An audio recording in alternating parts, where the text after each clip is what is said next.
Hector, le vélociraptor. Plus qu'un psy, c'est un dino en or. Hector, le vélociraptor, vulgarise la psychologie encore. Venu du Crétacé, il s'est spécialisé, a pris pour objectif de déstigmatiser la santé mentale. Il en fait son affaire et les idées reçues, il leur fait la misère.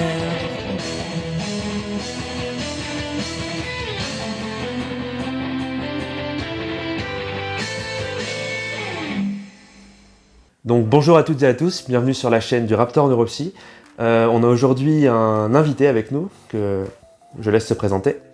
Bonjour, merci pour l'invitation déjà, ça me faisait très plaisir de venir ici présenter ce pourquoi je suis venu. Donc Sébastien Serlet, je suis neuropsychologue et chercheur à l'Université libre de Bruxelles. Je travaille sur l'élaboration d'un logiciel de réalité virtuelle à destination de tous les neuropsys et autres praticiens des sciences cognitives. Donc du coup, pour commencer déjà, on va voir ensemble comment est-ce qu'on peut définir la réalité virtuelle, puisque c'est de ça qu'on va parler au fil de cette vidéo. Ok, alors voilà, déjà souvent on entend parler de réalité virtuelle égale casque. Voilà. La réalité virtuelle, c'est vraiment un ensemble de techniques et de méthodes qui ensemble permettent justement de parler de réalité virtuelle, d'immersion. Le casque fait partie plutôt du matériel pour mettre en place une technique pour justement essayer d'être le plus immergé possible. Le casque va vraiment permettre l'immersion. Voilà, on a trois types de réalité virtuelle. C'est le système qu'on va appeler NIVE, SIVE et FIVE pour non-immersif, semi-immersif et full immersif. Donc voilà, qu'on utilise un casque ou pas un casque, on peut toujours parler de réalité virtuelle. Donc ça déjà, je pense que c'était important de le dire, puisque ce que moi je vais vous présenter après fait partie plutôt des systèmes SIVE, semi-immersif et non full immersif. Donc voilà, la réalité virtuelle, c'est vraiment, comme je disais, un ensemble de techniques qui permettent justement de plonger les personnes dans un univers différent. Voilà, ça peut être quelque chose de féerique ou tout simplement quelque chose de beaucoup plus classique et beaucoup plus sérieux. Donc c'est plutôt le système des 3 I, interface, immersion et interaction. Ces trois choses-là qui sont vraiment...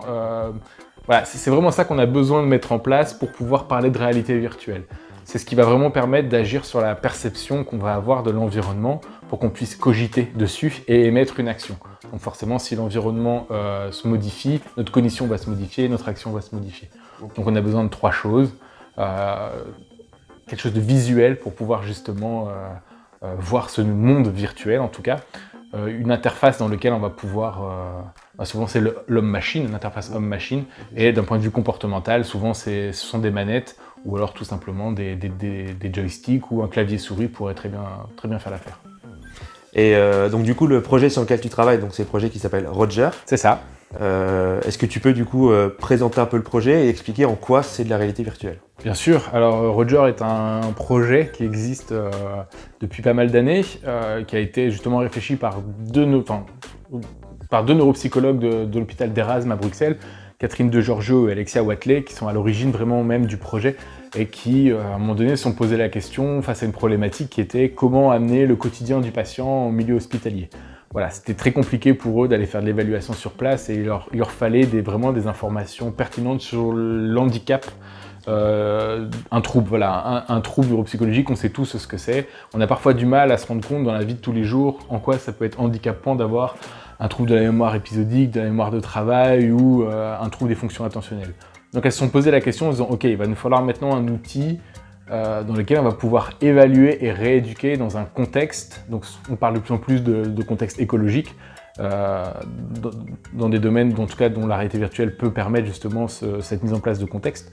Donc voilà, elles sont parties de ce concept, de ce principe-là. Elles se sont dit ok, il va falloir vraiment maintenant qu'on trouve quelque chose. Et donc suite à des appels à projets, elles ont trouvé une entreprise pour créer justement cette interface, ce logiciel qui est donc Roger pour Realistic Observation in-Game and Experiences in Rehabilitation. Voilà, donc l'objectif serait de pouvoir faire du diagnostic et de la rééducation dans un contexte écologique. Donc voilà, aujourd'hui on a une maison complète, virtuelle, donc ça va comprendre toutes les pièces de vie, tout simplement. Et voilà, on va pouvoir vraiment maintenant mettre en place dedans des diagnostics ou des techniques de remédiation. Et du coup, comment est-ce qu'on va choisir si on fait du diagnostic ou de la rééducation avec le logiciel? Comment ça marche? En fait, voilà, le logiciel en lui-même, c'est un peu la partie émergée de l'iceberg, dans le sens où derrière, il y a tout un éditeur de scénario qu'on a mis en place et qui va vraiment permettre à n'importe quel thérapeute de pouvoir créer ses propres exercices. Donc on peut avoir d'un côté plutôt des équipes de recherche, voire même des thérapeutes, mais des équipes de recherche en laboratoire qui pourraient créer des scénarios de diagnostic. Par exemple, voilà, un diagnostic de la mémoire de travail, de la flexibilité mentale, etc. Et donc, ils pourraient créer, grâce à cet éditeur, très facilement un scénario qui pourrait être vraiment avec des visées diagnostiques. Et de l'autre côté, plutôt des praticiens en milieu hospitalier, en remédiation, par exemple, qui pourraient plutôt créer des exercices, mais plutôt cette fois-ci avec des visées vraiment de remédiation. C'est vraiment un... Voilà, on va plutôt appeler ça un tout en un. On a vraiment essayé de penser à tout en se disant, ok, voilà, on veut du diagnostic de telle et telle fonction, mais pour un neuropsychologue, il va falloir le panel complet de ça. Plutôt de se dire, ok, je vais devoir prendre un logiciel pour ça, pour ça, pour ça. Donc on s'est dit, ok, on va élargir le spectre des possibles en se disant, on va être le plus inclusif possible. Si on veut pouvoir faire de la fonction exécutive, on doit pouvoir le faire. Si on veut faire de l'attentionnel, on doit pouvoir le faire. Et même principe en rééducation. Plutôt que de devoir jongler entre les logiciels ou utiliser d'un seul coup le papier crayon pour l'évaluation, puis passer en réalité virtuelle pour la remédiation ou inversement, on s'est dit on va mettre tout dans un seul et même coffret. On est vraiment sur un truc très polyvalent, quoi. Ah bien sûr, et même pas forcément qu'au niveau des fonctions cognitives, puisqu'on a vraiment essayé d'élargir aussi le spectre des pathologies. On a essayé plutôt, pour l'instant, tout a été validé autour de la sclérose en plaques, les démences, les maladies neurodégénératives, ou tout simplement trauma crânien AVC aussi, mais rien ne nous empêche aussi d'aller chercher des exercices plutôt chez l'enfant. Donc ça peut être des troubles du développement, des troubles des apprentissages, des troubles attentionnels. Donc voilà, on va vraiment pouvoir aller, on va pas dire de 0 à 77 ans, mais voilà, à partir du moment où je pense qu'un enfant pourrait utiliser une manette, on pourrait très bien le mettre dans ces situations-là. Okay. Donc voilà, c'est vraiment la définition du tout en un. Toutes les pathologies, tous les âges, toutes les fonctions cognitives. Et du coup, en quoi est-ce que ce logiciel va être de la réalité virtuelle? Comme je disais tout à l'heure, on a vraiment cette interface déjà qui graphiquement reste quand même très intéressante, même si on n'est pas sur la photo classique, j'appelle photo vraiment la projection parfaite d'un environnement tel qu'on connaît. Ça reste modélisé, quoi. Ça reste modélisé, on a rajouté des choses un peu vraiment plus ludiques pour avoir une espèce de gameplay, je vais mettre des guillemets, pour quand même pouvoir avoir ces aspects vraiment très ludiques et motivationnels chez le patient. Et voilà, maintenant il doit se déplacer dans la maison, donc pour ça on utilise un nunchuk, voilà, ça c'est un stick directionnel et de touches, donc très simple d'usage, je veux dire. On a testé ça chez des patients de 89 ans et même plus. Ils n'ont pas eu trop de problèmes à l'apprentissage de la manette que si on devait utiliser un casque avec des manettes qu'on ne voit plus. Au bout d'un moment, il y a des boutons un peu plus compliqués. Là, c'est plus classique. On a tous déjà joué au moins une fois à Mario Kart avec. Oui, moi j'utilisais la manette, mais le joystick, ça se fait. Oui, bien sûr. Et je pense que oui, mais je pense que c'est peut-être un peu plus. Voilà, on l'a vraiment axé tout public. Que ce soit sur les aspects aussi financiers, dans le sens où la réalité virtuelle doit quand même être un outil qui doit être accessible pour tous, que ce soit pour les patients, mais aussi pour les thérapeutes. Donc on s'est dit, voilà, il va falloir simplifier au maximum. Ça en fait du coup un outil qui est portatif, je veux dire pour ceux qui font de la consultation à domicile ou qui passent d'un centre à l'autre ou quoi que ce soit, pourraient très bien embarquer leur ordinateur et la manette, et puis voilà. Je pense qu'il y a aussi le côté moins angoissant pour les patients de se retrouver vraiment avec le côté, voilà, il y a le petit côté manette de jeu, vraiment le côté motivationnel assez sympa. Voilà, puis pour nous c'est visuellement très intéressant, très simple à apprendre, donc on est vraiment parti sur ce principe-là, simplifier au maximum, simplifier la création de scénarios, simplifier la mise en place, les apprentissages et simplifier l'utilisation. Est-ce que tu pourrais du coup nous donner un exemple de scénario, un truc un peu concret pour que les personnes puissent un peu visualiser comment... On pourrait partir sur l'exemple très simple de la cuisine. Hein. J'ouvre mon frigo, j'ai des ingrédients, qu'est-ce que je peux faire avec? Ou avec la liste, la recette, qu'est-ce que je peux faire, quelle recette je peux faire avec les ingrédients que j'avais? Donc on peut travailler de différentes façons, que ce soit de la mémoire visuelle, j'ouvre le frigo, qu'est-ce que j'ai? Je referme, je réouvre, est-ce qu'il y a des choses qui ont changé? Je peux les verbaliser aussi, je peux très bien aussi plutôt travailler sur de la mémoire à court terme, où voilà, il se passe très peu de choses entre deux, ou plutôt une mémoire à long terme, en modifiant le laps de temps entre deux actions, ou d'un point de vue attentionnel, je focalise sur quelque chose, et puis le chien, on fait apparaître l'avatar du chien qui a besoin de sortir, qui a besoin de jouer, etc. Donc on se détache de la tâche principale, et puis on revient, donc là on va encore être sur des aspects de flexibilité. Donc déjà rien que dans la cuisine, on a déjà fait pas mal de choses, et après on peut se projeter dans la chambre avec plutôt les gestions du quotidien, voilà, je dois partir en vacances en week-end, qu'est-ce que je prends comme affaire, je dois planifier mon voyage, quels sont les éléments que je dois prendre, en fonction de la météo, du temps. On a un petit bureau aussi, donc on peut très bien travailler aussi sur les factures. Voilà, on a souvent des patients qui ont du mal à gérer leurs factures parce qu'ils ne les trient pas ou ne les posent pas dans les bons endroits ou ont du mal à les gérer ensuite. Donc ça pourrait très bien être, aller tout simplement, je vais chercher le courrier, je trie correctement mon courrier, quelles sont les lettres qui apparaissent. Et dans ce cas, je peux les trier au bon endroit et puis mettre l'électricité, le gaz. Et voilà, on a ces choses-là. Dans la salle de bain, ça peut être aussi la gestion de l'hygiène, l'autonomie de l'hygiène. En tout cas, pour certains patients, ça peut être aussi des choses qui peuvent être compliquées. Les notions de sécurité, je pense que c'est vraiment ça aussi qui m'intéresse aussi le plus, c'est vraiment ces notions de sécurité, dans le sens où une cuisson, voilà, on va demander à un patient de cuire un œuf, un poulet, une pizza ou quoi que ce soit. On sait que voilà, dans un laps de temps, il est cuit, on va dire que la pizza elle va être cuite en 7 minutes, on peut lui faire plein de tâches entre deux, et aller évaluer si derrière il a respecté le timing, est-ce que la pizza il la sort avant les 7 minutes ou après, voire même bien après. Et dans ce cas, on va vraiment pouvoir aller jouer plutôt sur des aspects alarme à incendie, fumée, pour voir un peu comment va réagir le patient. Chose qu'on ne pourrait pas faire en milieu hospitalier, même dans une pièce de vie, voilà, une cuisine thérapeutique, parce que je ne pense pas que les chefs de service seraient d'accord pour faire brûler la cuisine, juste à titre d'exemple pour le patient. Donc là, voilà, il n'y a pas de mise en danger. On va vraiment pouvoir travailler sur des feedbacks positifs comme négatifs, dans le sens où on n'arrive pas à ce à quoi on s'attendait à la base, quoi. On est vraiment sur l'aspect négatif, pas punitif, mais vraiment négatif à ce niveau-là. Et du coup, au niveau des données, qu'est-ce qu'on en fait? Comment ça se passe? Qu'est-ce qu'on peut tirer des données qu'on obtient avec ce logiciel-là? Alors, il y aura deux choses. Sur les aspects diagnostiques, voilà, il y aura les traitements de données seront automatiques via une application à part, où voilà, le patient il va faire son exercice, son test, et puis voilà, à la fin, vous aurez simplement à cliquer, et puis vous aurez les temps de réaction, si vous avez besoin des temps de réaction, des temps de latence, des temps pour effectuer telle et telle tâche, les taux de bonne réponse, les taux d'erreur. Enfin, voilà, toutes ces choses-là qui sont vraiment hyper pertinentes pour le diagnostic, vous pourrez les avoir, et même plus, parce qu'on pourrait se permettre de prendre plus de données, puisque c'est pas forcément... Le thérapeute pourra vraiment, lui, se concentrer uniquement sur de l'observation comportementale. Voilà, on ne sera pas coincé à devoir tenir, comme ça m'est arrivé dans ma pratique, la tablette, le chronomètre, et puis en même temps, il fallait modifier les choses. Là, tout sera automatique, c'est vraiment le principe, et on sera de l'ordre du très très précis, puisqu'on est au-delà de 10 millisecondes de précision.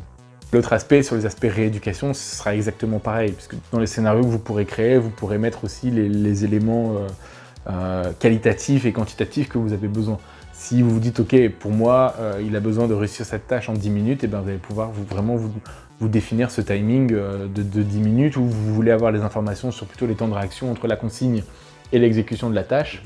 Là, voilà, vous pourrez également mettre ça en place, et puis après, toutes ces choses-là vont sortir vraiment très précisément, dire, ok, voilà, tous les temps que vous aviez demandé, tous les temps de réaction, tous les taux de bonne réponse, ça, vous les aurez dans des tableurs, et puis après tout ça va se moyenner, et puis vous aurez les écarts types, les moyennes, et puis après pourquoi pas sortir vraiment des données cliniques exploitables pour des exercices de rééducation. Ça c'est vraiment quelque chose qui je pense sera vraiment très important, de pouvoir normer des exercices de rééducation en permettant, mais ça on va en parler juste après, un peu de teasing, de pouvoir permettre à tout le monde d'utiliser un exercice qui soit normé, mais qui soit utilisable partout. Donc là, on est, de ce que tu dis, on est vraiment sur quelque chose où en fait, il y a autant d'utilisation du logiciel possible qu'il y a d'utilisateurs du logiciel, en fait. Dans le sens où chacun va vraiment pouvoir personnalisé selon les patients qu'il va rencontrer, etc. Et du coup, on revient, comme tu disais, sur l'aspect un peu teasing. Du coup, tout le monde peut un peu participer en fait au fonctionnement du logiciel. C'est vraiment l'objectif. Voilà, moi je dis toujours, c'est un logiciel pour tous, mais surtout par tous. Dans le sens où les personnes qui vont créer les scénarios de rééducation, ben, ça va être les thérapeutes, les professionnels. Eux qui ont l'expertise de leurs patients, qui ont l'expertise du terrain, et pour éviter de se retrouver avec, comme on peut voir parfois, des exercices hyper complexes à imaginer. Voilà, j'ai vu des choses, j'en parlerai pas là, mais c'était impossible à mettre en place. Donc là, voilà, il faut vraiment se rapprocher le plus possible du terrain et profiter vraiment de l'expertise de chacun. Et après, voilà, pouvoir mettre ça à la disposition de tout le monde. Voilà, quelqu'un qui a plus l'habitude des patients avec un trouble de la mémoire de travail, et ben, sera peut-être plus à même de créer des scénarios de rééducation en mémoire de travail. Et ensuite, qui pourrait les mettre dans une bibliothèque numérique et chacun pourrait venir utiliser ces exercices. Et grâce à l'utilisation de ces exercices, pouvoir apporter des données cliniques et on va pouvoir essayer d'imaginer quel était finalement le bon scoring à atteindre sur une plus grande part de population en tout cas. Ce sera plus simple d'avoir des patients avec des pathologies très précises si tout le monde peut l'utiliser que si on reste sur c'est le terme à la mode, des clusters. Ouais. si on reste sur des clusters à différents endroits, je veux dire, voilà, Bruxelles est une grande ville, donc on a forcément statistiquement plus de chances d'avoir certains types de pathologies, mais en multipliant ça avec Paris, Marseille, Lyon, Nancy, Lille, Brest et quoi, on va pouvoir vraiment augmenter la possibilité de rencontrer des patients avec tel et tel trouble très précisément et pouvoir oublier pendant un certain temps les études à cas unique et pouvoir peut-être partir sur quelque chose de plus large. Donc voilà, c'est vraiment ce terme participatif, moi je l'aime bien parce que moi j'estime que c'est pas à l'entreprise de forcément chercher à donner des solutions clés en main. Voilà, on va vous permettre de le faire, bien sûr, c'est pas le problème, mais les meilleurs thérapeutes, ben, c'est vous qui avez l'expertise, c'est vous qui avez l'habitude de vos patients. Vous allez vraiment pouvoir créer ce que vous voulez. Ouais, moi je dis toujours, si votre patient il préfère la cuisine, le bricolage ou le jardinage, vous allez pouvoir adapter chaque chose en fonction des préférences d'eux, plutôt que de devoir utiliser quelque chose qui soit déjà tout fait, tout calibré et sur lequel vous ne pourrez pas sortir, quoi. Donc là, l'objectif, ce sera vraiment de pouvoir tout calibrer. Et du coup, justement, qu'est-ce qu'on va pouvoir calibrer et personnaliser dans les scénarios, dans ce qu'on va proposer à la personne? Alors déjà, on peut, tout ce qui est donné, on va vraiment pouvoir sélectionner les données dont on a besoin, mais alors ensuite, voilà, pour simplifier, on a vraiment pensé, c'est un peu comme un puzzle. On vous met le cadre, c'est la maison, et ensuite on vous donne les pièces, c'est les emplacements que vous pouvez utiliser et certaines actions ou certains objets. On a à peu près 300 objets aujourd'hui qui vont du quotidien, sandwich, salade, on a des bottes, on a du café, oui, on a des habits, enfin voilà, toutes ces choses-là, vous allez pouvoir vraiment les disposer comme vous le souhaitez dans la maison. Et ensuite on a des actions qui peuvent être faire apparaître une cible à un endroit particulier pour aider le patient à se retrouver, pour ajouter des indices sonores, des consignes, etc. Donc tout ça après, vous allez vraiment pouvoir le combiner comme vous voulez, comme un puzzle, mettre les choses dans l'ordre que vous voulez, soit de faire des actions en parallèle, soit de faire des actions vraiment séquentielles. Si je fais ça, ensuite l'action suivante, et ainsi de suite, pour pouvoir vraiment aider votre patient. Ou si pour des patients qui ont plus de facilité, pouvoir faire 2 choses en même temps, voire 3 ou 4, en fonction de la complexité que vous voulez mettre en place, en rajoutant des feedbacks positifs, négatifs, en lui disant voilà, vous avez fait une erreur, vous pouvez recommencer, ou vous avez réussi, on peut continuer. Vous allez pouvoir paramétrer les avatars, quel avatar apparaît, à quel moment, qu'est-ce qu'il dit, qu'est-ce qu'il fait. Pouvoir rajouter le son par-dessus, c'est plus sympa au niveau de la consigne. Voilà, il y a vraiment plein de choses. Pouvoir tout dire, tout ce qu'on peut faire, ça prendrait du temps. Mais voilà, on a vraiment pensé à pouvoir paramétrer le plus possible. Et après, par la suite, on permettra encore de pouvoir paramétrer encore beaucoup de choses. Ou vraiment, voilà, soit si vous lancez la maison telle quelle, vous allez retrouver dans une maison où il ne se passera rien. Et après, c'est à vous de créer ce que vous avez envie de créer. La seule limite sera la créativité humaine qui, paraît-il, est sans limite. Belle conclusion. Bon, du coup, on a fait un bon tour là du sujet qu'on voulait présenter. Oui. Donc, On commence à avoir pas mal d'informations. On espère en tout cas que vous avez bien cerné le truc. N'hésitez pas si vous avez des questions, je pense à mettre des commentaires et tout, si jamais tu peux venir intervenir, peut-être répondre à un truc, ou si jamais quelqu'un a des questions. Je suivrai ça d'un œil avisé. Parfait. On espère du coup que cette vidéo vous a plu, que vous avez appris plein de trucs. Merci du coup Sébastien pour ta venue ici, pour cette participation à la chaîne du Raptor Neuropsy. On vous dit en tout cas à bientôt pour une prochaine vidéo. Donc la prochaine, ça devrait être celle sur jeux vidéo, confinement et santé mentale, si tout va bien. Donc on se retrouve bientôt. Portez-vous bien, restez dino et à bientôt. Salut! Au revoir!